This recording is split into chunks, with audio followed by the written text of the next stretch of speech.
welcome to Good Games Spawn Point, the show for younger gamers by gamers. I'm Bajo. And I'm Hex. Where's Darren? Here I come! Radical dude! Radical? Dude? Darren, why are you riding a skateboard? I've been at the local skate park with Goose, hitting a few half pipes, catching some air, pulling off some sick transfers. Yeah, and learning some bad skater lingo at the same time. Darren, I know we're reviewing the new Tony Hawk game this episode, but I don't know, why did you have to take it so seriously? Oh, it was essential. How else could I properly analyse the game's strengths and weaknesses unless we fully understood the physics of a 360 inward double heel flip?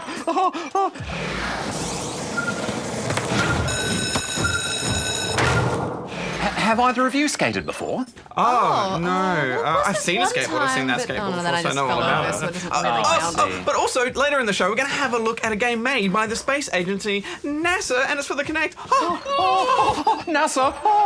So I suppose, Darren, we're going to have to pilot a shuttle to Mars in order to be sufficiently experienced enough to review that game as well. Well, now that you mention it... We're not going to Mars, Darren. It's too dusty and it gets in my sinuses. Yeah, not to mention the lack of air. That too.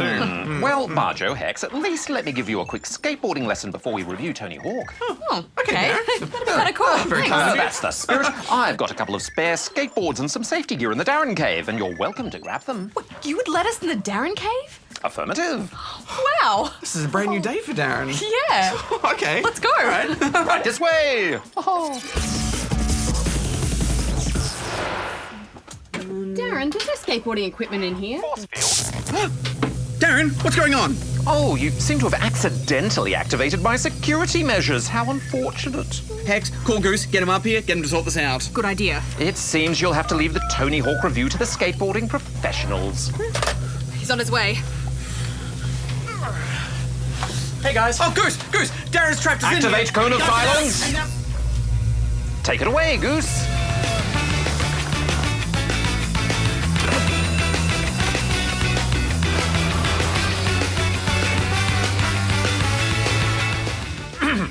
It has been 13 years since the very first game in the Tony Hawk series became a phenomenal success, allowing aspiring skaters everywhere to hop on their digital decks and virtually shred it up. Darren, I was a pretty big fan of the first few Tony Hawk games, so when I found out there was going to be an HD remake, I was pretty excited, or should I say, totally amped. Radical Goose. I mean, affirmative.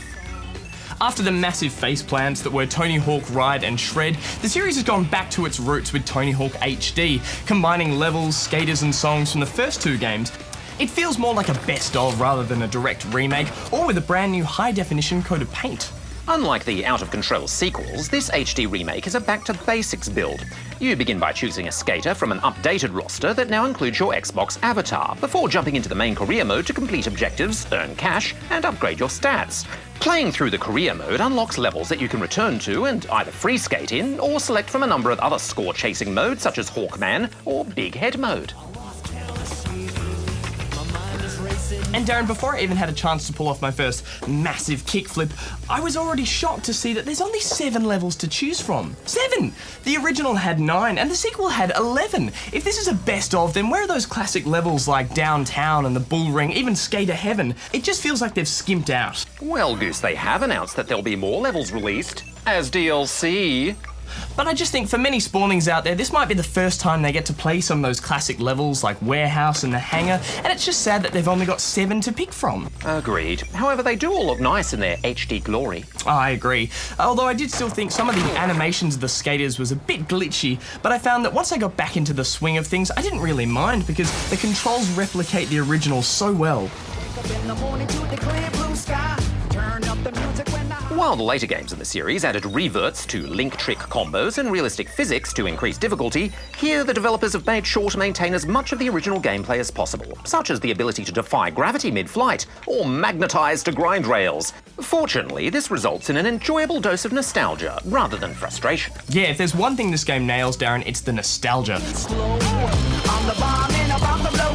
All those classic sound effects and special tricks, and completing that long list of objectives in that small 2 minutes, like collecting skate, chasing a high score, and of course hunting down that elusive DVD. Which used to be a VHS tape in the original. A what? Never mind. Once you complete all the goals 100%, you can now unlock projectives that add another list of even more difficult tasks to complete. However, I thought the inclusion of a map pointing out every objective and gap might make it all a bit too easy. I agree, Darren. I think Spawnling should only use that as a last resort.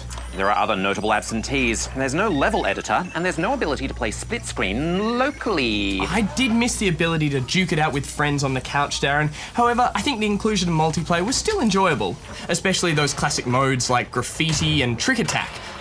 So many combos and skate lines to find. Overall, Darren, I wasn't disappointed with Tony Hawk HD, so I'm going to give it 7 out of 10 gnarly chickens. After falling off the rails with recent games, it's good to see the series back to doing what it does best. I'm giving it 8 out of 10 gnarly chickens. Okay, now shouldn't we get back to getting Bajo and Hex out of your cave? Oh yes, I'd almost forgotten. We'll need to pick up a special part from a space station near the moon of Endor. Wow, that sounds pretty cool. Can I come too? Of course, Goose. It's a wonderful place to visit, almost like a holiday. Full of lasers and droids and deadly pits. Deadly pits?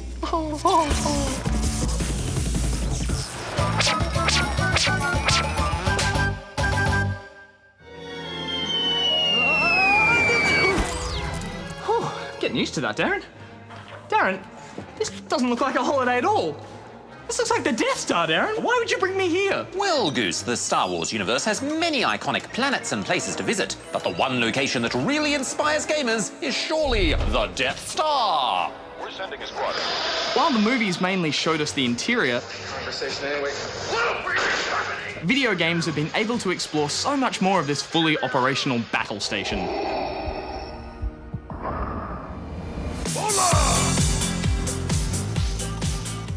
Many games set in the Star Wars galaxy use the Death Star as a final stage. Grey steel walls and polished black floors only added to the evil, menacing feel. Very different to the warm oranges and natural tones used by the Rebel Alliance. And everything about the place was epic. 1 minute you're lost in a maze of identical corridors. Everything about the Death Star made you feel very, very small. It was just like being lost in the inner workings of a giant machine. And being built entirely around a gigantic laser, exploring the Death Star could be very risky, Goose. Everything from ruthless security droids, deadly blasters, and bottomless pits could lead to game over. And that was just the inside, Darren. From the outside, the Death Star was even more evil. Zipping around in an X-Wing, trying to get close, usually ended in a storm of laser blasts. That was until we found a safe-looking trench to run through. Did you get it? Oh, I see what you did there.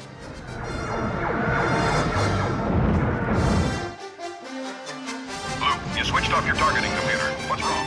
No matter what game leads you back to the Death Star, beware. You're never invited. Trash compactors should be avoided. And don't stay long enough to see the fireworks.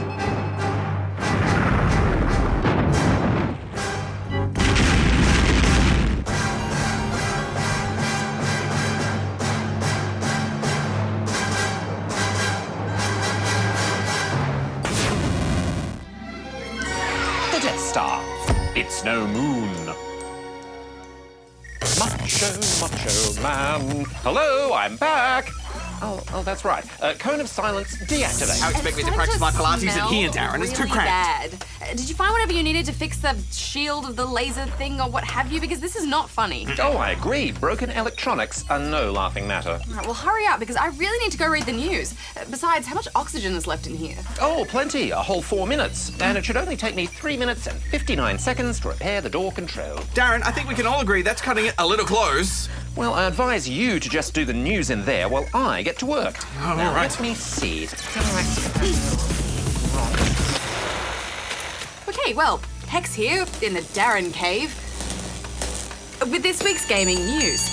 Students at the University of Southern California are working on a virtual reality video game inspired by the holodeck from Star Trek. Project Holodeck uses a custom-designed head-mounted display, a PlayStation Move for head tracking, and 4 networked Kinects for positional body tracking. Their game, Wild Skies, will allow 2 players to work together within a large play space to pilot a large airship only they can see by performing real-life actions. They even set up a large fan to simulate wind on the deck. Darren, have you fixed it yet? Negative. Now, let me see. I'll just... Alright, my turn, Hex. Barger here, also at the temporary news desk, which is also very uncomfortable and smells. A while back, we reported on a gamer who had been playing the same game of Civilization for 10 years, running his game world into a wasteland of never-ending war. Well, after uploading his save file for others to experiment with, someone has successfully played the game back to peace and prosperity. Australian gamer network nerd ended the world in a record... Darren! A little bit of shush, please. Can't believe that robot sometimes. Australian gamer network nerd ended the war in a record 38 days of game time without needing to change the political system. You could say it was a civilized ending all round. And that's the news for this week. Just one more adjustment to the positronic eliminator circuit. Oh, I've got to reattach the programmable gate array. Darren, hurry up! That's it. Oh, there. All fixed. Force field deactivated. Oh, finally. Hang on a sec, Darren. Where's Goose? Oh, it's possible I left him behind on that space station. You can't just leave him there. You have to go get him, Darren. Oh, I'm sure he'll be fine. The Death Star wasn't fully operational. Darren, go get Goose and we'll go read some questions at the Spawn Point desk, okay? Affirmative. Okay. Macho. Gotta work out the muscles, Hex. Gotta get those knots out of your shoulders. It's pretty cramped down there in the D.A.R.R.E.N cave. Do this, do this, do this. Do this. I think I'm okay. Do this. We should just get on with these questions, Badge, because Okay. we've got quite a few. First off, we've got this one from Dawn, and it's from Pokemon Land in Victoria. That And, really can't be good for you. Relaxed. Hi, GGSP. In Skylanders in the first level, where is the legendary Triushri? Thanks, Dawn. P.S. I want Hex to answer. P.P.S. Darren is not a noob. Well, that's an easy one, Dawn. All you have to... You right, Hex? A bit of cough? Bit of a little... I believe, Barjo, that Dawn wanted me to answer this question. Yeah, but I don't know the answer, so... Yeah, well, tough, because this one is all mine. Okay, Dawn, what you have to do is when you get to this cannon in the level... Shoot it twice, and then you'll find the legendary treasure in the blown-up house. Next question, Hex. you've What's up ruined it, next on the haven't old you? question board? It's supposed to be my question. What's up? Sorry about him, Dawn, but yeah, he is right. Just shoot the cannon twice, and then you'll find the legendary treasure right where the house used to be. That's what I said. So, That's exactly what I said. Just I slower. know. Moving right along to this one from Shooper of the Whoop with Pet Pikachu in Lazaland, outside Australia. That Just don't do it again. Shoopadwoop's got a lot of stuff going on. Hi, Hex and Bajo. I am wondering, what is the biggest building you guys ever built in Minecraft, and how did you build it? And to all the spawnlings out there, use the correct spelling, please. Please answer, because I have wanted to ask since I got Minecraft. Thanks if you answer. P.S. I think everyone on your show is awesome. Hate to say it, but even you, Darren. And I never miss an episode. P.P.S. Sorry if my question is too long. From the King of Lazaland. Well, thanks. I'd say that the biggest building would have to be our mob grinder. It took us ages to mine all that cobblestone and build it level by level. Building it was quite simple though. We more or less just used the same floor plan for each level and then repeated it until we hit the roof of the world. And of course we had to build a stairway as we went. Although the railway between houses took forever to make, but that's not really a building, I guess. Oh, Hex, you know how they've raised the world height now? I think we should actually build our mob grinder right up to the top, all the way. It would look heaps awesome, and also there'd be more mobs and loot that way. Yeah, that would take forever though. I mean, remember how long it took us just to build the first one? Plus, Darren stole most of our spare cobble to build his big statue. Yeah, and he never did build that statue of me, he promised. But cobble is the easiest thing to mine. It is everywhere, Hex. Yeah, but we'd have to mine thousands and thousands of blocks of it. Yeah. Oh, it's a phone! Your ringtone, I like that one. That's all right. I wonder who it would be. Oh, I just realised who it would be. Hello, Barjo speaking. Bajo, it's Darren. Hi, Darren. I knew it would be you. How are you? Have you found Goose yet? Not yet, but I'm hot on his trail. Okay. Ah, there he is, level 5. Trash compactor. Oh, I'm afraid he's scheduled to be terminated. Oh dear.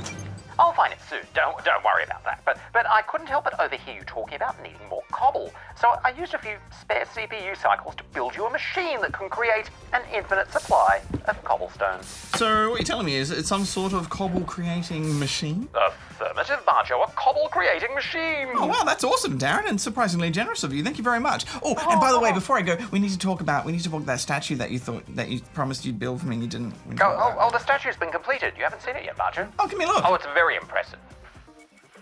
I think I've captured your magnetic personality.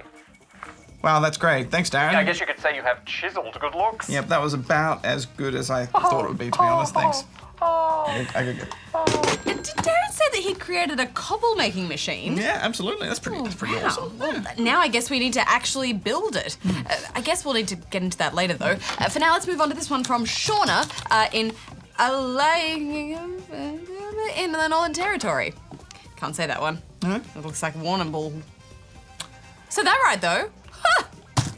Hi, Good Game SP. Please answer, because I am desperate to know. Is there a game called The Adventures of Tintin, Secret of the Unicorn? P.S. Hex is awesome. Bajo is cool. I think it's Alangula. Alulala. I think. I could be wrong. Alulala. Sorry if I'm wrong. Well, thanks, Shauna, and there is indeed a game called just that. In fact, there's a couple of them. One is a platformer for Windows and all the major consoles and handhelds, except for the old DS. It's a pretty decent game with some good bits and some pretty average bits as well, but it's got a fun co-op mode if you've got another spawning to play with. We quite liked it. I gave it a 7.5 in our review and Badge gave it 7. I did. And you can watch that full review on our website if you want to check it out. And there's also a different version for mobiles. We haven't played it, so we're not sure how good it is, but from what we've heard from our friends, it's an excellent adventure game. Well, let's move on to this one from... let's go with this one from Hannah, who's in Melbourne, Victoria. Hey, Hex and Bajo, I just wanted to ask if there was a Sims that was rated PG or G. PS in brackets. Darren is a total noob. Wrong. And I watch your show every day when it's on. There are a few G and PG rated Sims games, Hannah. Most of them are fairly old versions, though. There was The Sims 2 Castaway for the Wii, PS2 and DS, and I didn't like that very much. And The Sims 2 Pets and Apartment Pets for DS were also rated PG. But all the Sims games for mobiles are rated either 12 and up or for low maturity, so if you're over 12 then those should be fine. But other than that, all of them are rated M. Anyway, I think we've got time for one more question, and it's... Natasha. No, go back. I want to answer that one from Natasha. okay. Oh, sorry, I thought I saw Don't it. touch my things. I saw it. Question stealer. Hey guys, I've been trying to send this letter and I'm turning 11 on August the 25 and I really want my letter on the show or I will get Darren to lazzer you. Hex, you're awesome and I disagree that you need high five lessons. I agree that Darren and Barjoy need to take high five lessons and Barjoy, you're a bad friend to Hex and Darren, you should get lazzed and Darren, you shall be good and Darren, don't listen to other people tath say you're a nude. Why does Batman 1 doesn't talk, but Batman 2 does? Well, happy 11th birthday, Natasha, for when that happens later. But did you hear that, Badge? You're a bad friend and need high five lessons. Actually, what I think I heard, Hex, was a person called Barjoy, whoever that may be a completely different person, is a bad friend and needs high five lessons. And that may or may not be the case. I don't know. I'm not. What's that thing where you can you can read other people's minds? Telepathic. Telepathic. Yes, so I'm Doesn't not that, so I exist. don't know who that person is. And I think I actually won the award for best high five lessons back in 1984. It was a tough round. I almost got knocked out in the final round because my wrist got a little bit sore from high fiving so much. It's like some kind of high five competition. That doesn't exist. It's actually like the Olympics, except it happens much less regularly and only I and one other person enter it. But luckily the other person who enters it never turns up. So. But I'm on the Olympic high-fiving team and nothing tops the Olympics, so I'm technically better at high-fiving than you. I think what we got out of this is that you're a bad friend. The people who go to my particular event actually look a bit down on the Olympics, say they're not really as cool. But we can just leave that for another day. Probably just feel bad because I didn't get invited to the Olympic team. Like myself, for being the best high-fiver, thank you. Let's just answer a question, I think. What was the question again? What was it? It was about... The question was... What? Because I'm paying attention. Yeah. Why does Lego Batman talk in the second game and not the first? I think that's what it was Paying about. great attention. Well, I think it's because the developers just made enough Lego games that without characters talking, so they decided it was about time to change things up a bit and make them talk. Also, I think it probably has something to do with the fact that Lego Batman games don't follow the plot of a film or anything in particular, and it helps to tell a much more complex story if the characters actually talk. Standing ovation? Did not expect that, but I'll take it! And also, everything else. That's right, Hex. Why didn't they just talk in the first one? Well, I guess, like you said, it was almost a feature of Lego games that characters never talk, so they just stuck with that idea for the first one. But anyway, we are flat out of time, but keep on sending those questions into our website here. Who are you calling now? A pizza? Another pizza? Oh, we have to go to Mars! Sorry, Darren, no time to talk. You'll be fine.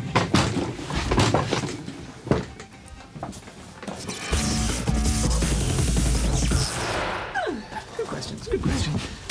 Oh, Darren, have you found Goose? Affirmative. He was happily swimming around a trash compactor, but he's back at his desk now, safe and sound. Good. Well, finally, we can get on with our Mars landing. Ah, yes, that's happening any day now, isn't it? Affirmative. On the 5th of August, NASA's Rover robot will land on Mars to look for signs of life. It's one small step for Rover, one giant leap for robot kind. And the best part is NASA have taken time out of their busy schedule to make a game. It's a Mars rover landing game, and it's free if you have an Xbox and a Kinect.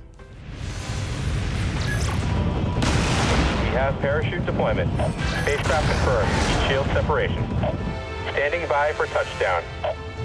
When you download the game, it comes with a handful of documentaries which explain what NASA plans to do with this mission and with those in the future. The drill on the arm allows us to grab some of that rock and deliver it to the laboratory instruments inside the body of the rover. Those instruments can tell us even more about the mineral composition, getting us closer to understanding whether life could have existed on Mars. They're definitely worth watching. I mean, the amount of work and preparation that goes into getting the rover to Mars is just amazing. I know. Oh, Mars. It's a world of wonders, isn't it? Did you know that the launch window to Mars is only once every 26 months? Affirmative. Normally Mars is 400 million kilometers away, but when both orbits align, it's a mere 56 million kilometers. Well, shall we go and attempt our own landing? Affirmative. Yes. Let's do it. Let's do it. Off to Mars.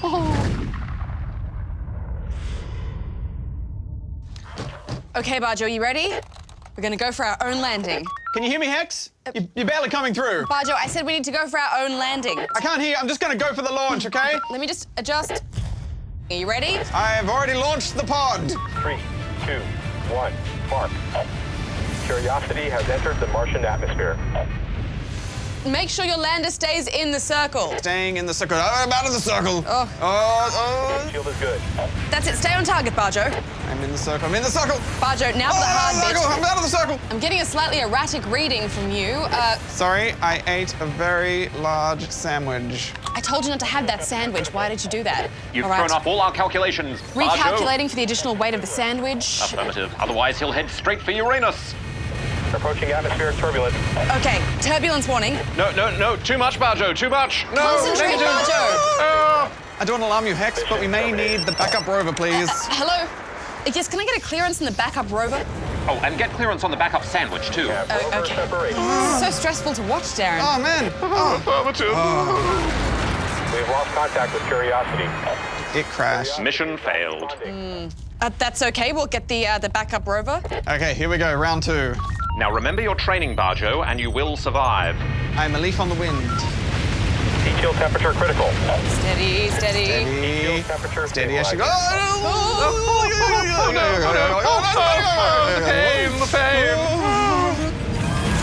Prepare to activate pyro charges in 3 phases. You can't be too early or too late with these movements. Connecting the circuits. Parachute is ready to deploy. We have parachute deployment. Velocity 160 meters per second. Prepare for heat shield separation. I think all space future endeavors should have a dancing section. Spacecraft confirmed. Heat shield separation. We're coming up to the tricky bit now. Back shell Are you ready? separation. Touchdown logic enabled. Bajo, can you hear me? The sky... Are you singing? I'm not singing. This is a historic moment, Bajo. Show some decorum. Bajo, no 70s disco music now. This is serious. This is billions of dollars worth of equipment that we're about to... Woo! Standing by for touchdown. This is ground control to Major Not Band. you two. Curiosity is coming in hot. We have rover separation. This is the hard bit. You've got to manually use the Sky Crane's rockets to land the rover. What was that? I have to manually use the biplane sockets the to Sky command Crane's the Move your arms, Bajo. Move your arms. Move your Bajo, arms. the Sky Crane. Careful, Bajo. Raise your arms. Careful. Oh, we're a bit off target. Okay. Oh, you're off center, Bajo. Raise your arms to slow down. I think it's gonna do it. Oh, it's coming down. Oh, it's gonna land. Curiosity is coming in hot. Oh, yes! The rover has landed. You did it! The rover has landed. Oh, we did it. I can't believe it. Well done, Bajo. Well done. That's one small step for the rover and one giant leap for rover kind. Let's explore Mars. Congratulations, everyone. I know, I've got screenshots of him waving his arms around. It looks ridiculous. Oh. So, Bajo, you got there in the end. It was a team effort, Hex. Hang on, let me just take off my helmet.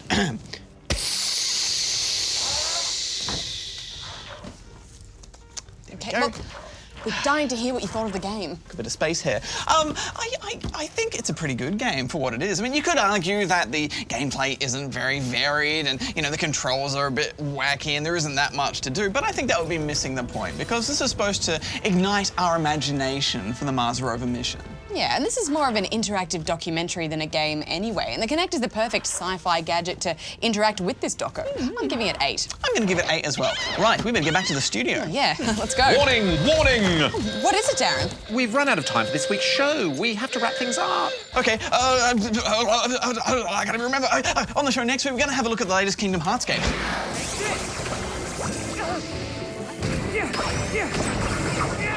Oh, well, till next time, may all your games be good ones. Hex out. Bajo out. Darren out. Goose up.